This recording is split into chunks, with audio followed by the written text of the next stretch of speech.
این ویدیو در تاریخ 25 اسفند سال 1402 رکورد میشه و موضوع این ویدیو آموزش ساخت موزیک توسط هوش مصنوعی.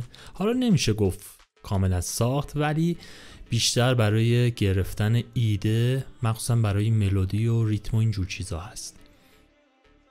وارد سایت که میشیم ابتدا چند تا آهنگ رو شما ملاحظه میکنید که توسط هوش مصنوعی که افراد دیگه ساختن. اینجا گزینه کرییت رو میزنیم و اگه جیمیل داریم ما گوگل رو انتخاب میکنیم تا ثبت نام انجام بشه و بعد از ثبت نام میتونیم موسیقی مورد نظرمون رو بسازیم. خب من اینجا ایمیل رو انتخاب میکنم و با زدن گزینه کانتینیو ثبت نام به پایان میرسه. حالا داخل سایت شما در قسمت کرییت میتونید موزیک خودتون رو ایجاد کنید.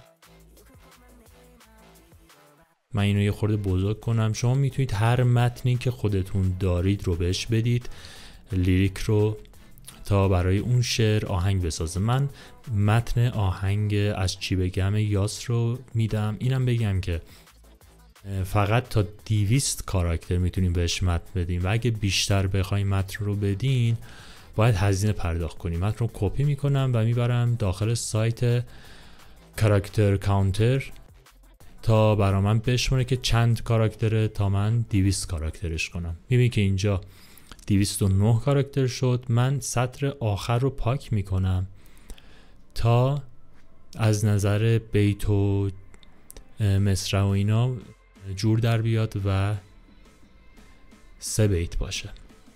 خب حالا شد 180 کاراکتر. من متنم رو کپی میکنم و اونجا داخل دیسکریپشن پیست میکنم.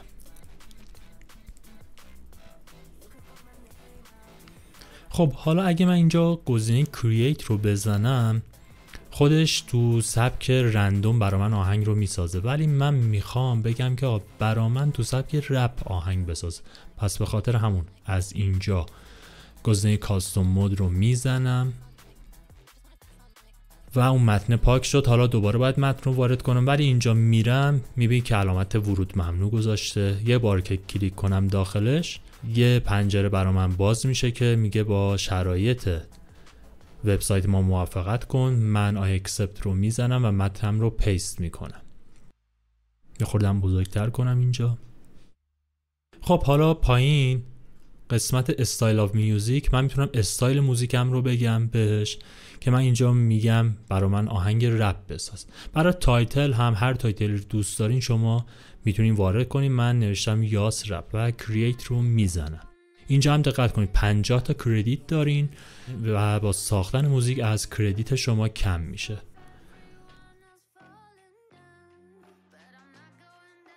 خب داره برای من آهنگ رو میسازه. 2 تا نمونه داد.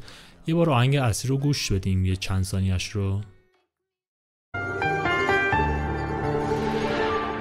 میگی بازم کنار هم دیگه واژه بچین، راجع به چی باشه بشین، چشاتو باز کن یه لحظه مال من باش، یه لحظه بیا توی حس و حال من باش. خب حالا گوش کنیم ببینیم برای ما چی ساخت. میگی بازم کنار هم دیگه واژه بچین، واژه به چی باشه بشین، چشاتو باز کن یه لحظه مال من باش، یه لحظه بیا توی حس و حال من باش. پس میکروفونو به دست من تو بده بگم از این زمونه و از دلی که تک تکست. این یکی میگی بازم کنار هم دیگه واژه بچین، راجع به چی باشه بشین، چشاتو باز کن یه لحظه مال من باش. اگه من یک بار دیگه گزینه کرییت رو بزنم باز هم برام تو مدل های دیگه میسازه تو همین سبک رپ و اینجا از کردیت من کم میکنه. اگه دقت کرده باشین جمله آخر رو که از این زمانه و از دلی که تک تکست رو تک تکست خوندش. خیلی راحت من میتونم با اضافه کردن حرف ا یعنی کسره با گرفتن گزینه شیفت، دکمه شیفت و دی انگلیسی یا همون یه فارسی بعد از ت یه ا اضافه کنم تا اونو دیگه تکه نخونه، تکه بخونه و تکه تکه اس میکنم تا راحت تر باشه. یک بار دیگه کرییت رو میزنم.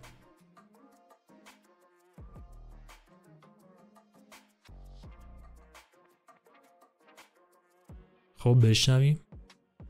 میگی بازم کنار هم دیگه واجبه چی باشه بشین چشاتو باز کن یه لحظه مال من باش یه لحظه بیا توی حس حال من باش پس میکروفونو به دست من تو بعد بگم از این زمونه و از دلی که تکه تکه است میگی بازم کنار هم دیگه واجبه چی باشه بشین چشاتو باز کن یه لحظه مال من باش یه لحظه بیا توی حس حال من باش پس میکروفونو به دست من تو بعد بگم. خب اون قسمت رو درست خون، تکه تکه از خون و اونجا گفت پس میکروفون رو به دست من تو بده رو بده خوند. من میام باز یک بار دیگه حرف اضافه میکنم و حالا میخوام این بار سبک موسیقیم رو عوض کنم و بنویسم برا من تو سبک R&B موزیک بساز. کرییت رو میزنم. معمولا موزیک های R&B رو خیلی تو مدت زمان کمی میسازه، مثلا نهایتا 9-10 ثانیه میسازه از این آهنگ برام. همینجوری که میبینید خیلی کم هست مدتش. دیگه بازم کنارم دیگه واجبه چی راجبه چی باشه بشین بگی بازم کنارم دیگه واجبه چی راجبه چی باشه بشین. خب من یک بار دیگه کرییت رو میزنم تا 2 موزیک دیگه بسازه از این من، شاید خوشم اومد.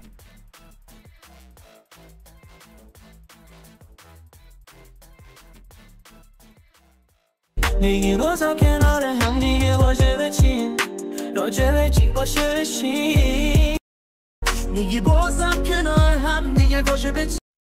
خب این بار میخوام بگم که تو سبک جاز برام آهنگ بساز با همین متن. شما میتونید متنتون هم عوض کنید، پاپ نوشتم اشتباهی. سبک جاز رو اینجا تایپ میکنم، کرییت رو میزنم تا ببینم این بار برام چی میسازه.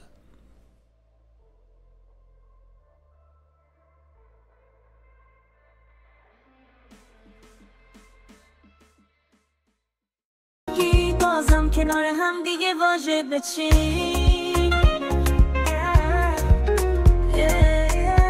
این به نظر خوب میاد. راجبه چی باشه بشین چشاتو باز کن یه لحظه مال من باش یه لحظه بیا توی حس حال من باش. آره این خوبه، از این خوشم اومد. پس میکروفونو به دست من تو بده بگم از این زمونه و از دلی که تکه تکه است چشاتو باز کن یه لحظه مال من باش یه لحظه بیا توی حس حال من باش پس میکروفونو به دست من تو بده بگم از این زمونه و از دلی که تکه تکه است. خب ببین این یکی چجوریه؟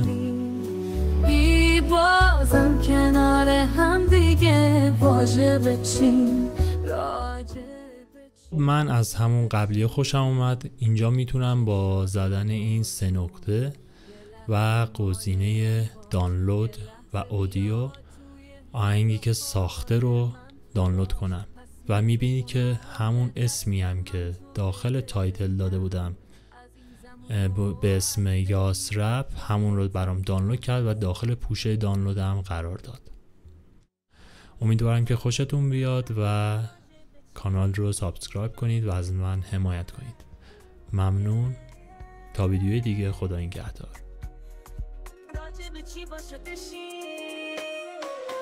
چشاتو باز کن یه لحظه مال من باش یه لحظه بیا توی حس حال من باش پس میکروفونو به دست من تو بده بگم از این زمونه و از دلی که تکه تکه است چشاتو باز کن یه لحظه مال من باش یه لحظه بیا توی حس حال من باش پس میکروفونو به دست من تو بده بگم از این زمونه